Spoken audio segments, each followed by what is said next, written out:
dari termohon yang berpendapat untuk penetapan tersangka hanya dengan bukti permulaan yang cukup, dan bukti yang cukup adalah minimal 2 alat bukti, serta tidak harus adanya pemeriksaan calon tersangka terlebih dahulu.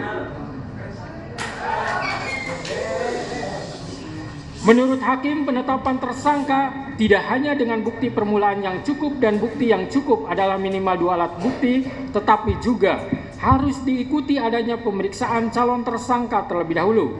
Karena hal tersebut sudah jelas dan tegas termaktub dalam putusan Mahkamah Konstitusi nomor 21/PUU 12 Romawi garing 2014 tertanggal 16 Maret 2015 telah memberikan syarat tambahan bahwa selain 2 alat bukti harus dilakukan pemeriksaan terhadap calon tersangka terlebih dahulu, di mana dalam pertimbangannya Mahkamah Konstitusi menyebutkan bahwa agar memenuhi asas kepastian hukum yang adil sebagaimana ditetapkan dalam pasal 28D ayat 1 Undang-Undang Dasar 1945 serta memenuhi asas lex serta dan asas lex stricta dalam hukum pidana, maka prasa bukti permulaan yang cukup dan bukti yang cukup sebagaimana ditentukan dalam pasal 1 angka 14, pasal 17 dan pasal 21 ayat 1 KUHP harus ditafsirkan sekurang-kurangnya 2 alat bukti yang termuat dalam pasal 184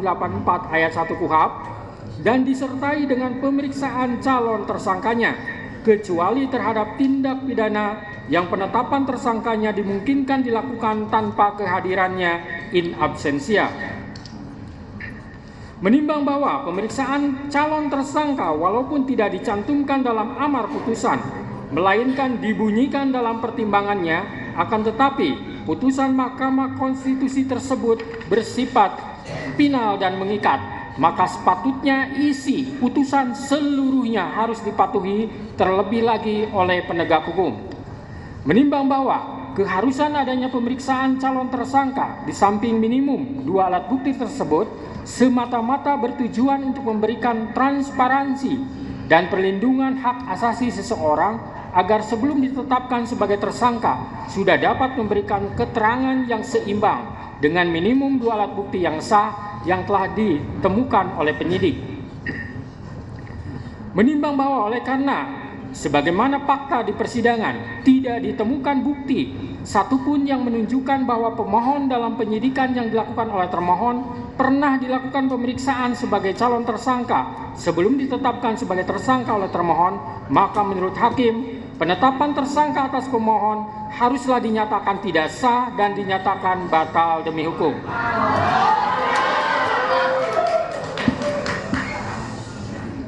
Menimbang bahwa berdasarkan pertimbangan di atas, maka alasan-alasan permohonan pra-peradilan yang diajukan oleh pemohon haruslah dinyatakan beralasan menurut hukum dan patut dikabulkan. Menimbang bahwa oleh karena penetapan pemohon sebagai tersangka didasarkan pada penyidikan yang tidak sah, maka seluruh tindakan termohon terhadap pemohon menjadi tidak sah.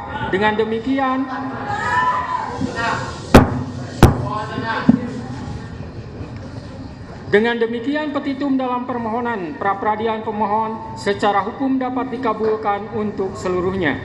Menimbang bahwa oleh karena permohonan pra-peradilan pemohon telah dinyatakan dikabulkan untuk seluruhnya, maka biaya yang timbul dalam perkara ini dibebankan kepada negara.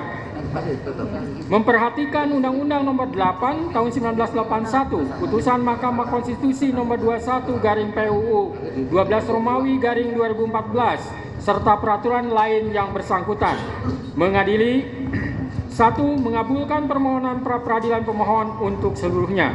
2. Menyatakan proses penetapan tersangka kepada pemohon berdasarkan surat ketetapan nomor Estap garing 90 garing 5 Romawi garing Res 124 garing 2024 garing Diskreskrimum tanggal 21 Mei 2004 atas nama Peggy Setiawan beserta surat yang berkaitan lainnya dinyatakan tidak sah dan batal demi hukum.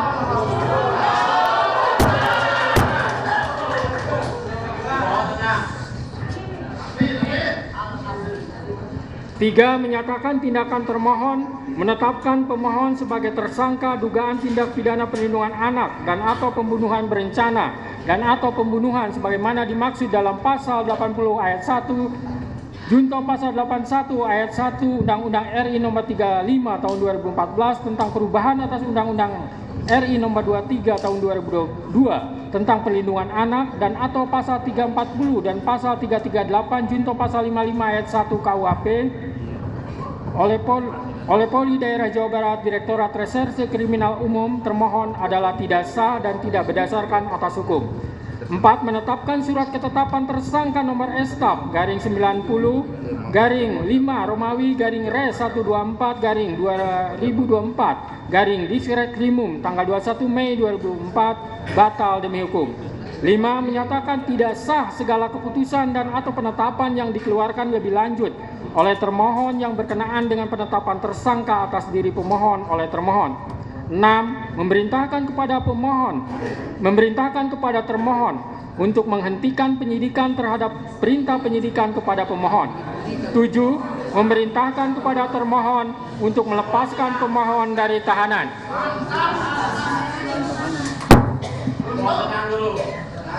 8. Memulihkan hak pemohon dalam kemampuan, kedudukan, dan harkat serta martabatnya seperti sedia kala. Dan 9. Membebankan biaya perkara kepada negara. Demikianlah diputus pada hari ini Senin, tanggal 8 Juli 2024 oleh Eman Sulaiman sebagai Hakim Tunggal. Berdasarkan penetapan Ketua Pengadilan, putusan tersebut diucapkan dalam persidangan yang terbuka untuk umum pada hari ini oleh hakim tersebut dengan dibantu oleh Muhammad Al-Atta sebagai panitera pengganti pada PN Bandung dengan dihadiri oleh kuasa pemohon dan kuasa termohon. Demikian putusan sudah dijatuhkan. Intinya permohonan pra peradilan dari pemohon dikabulkan.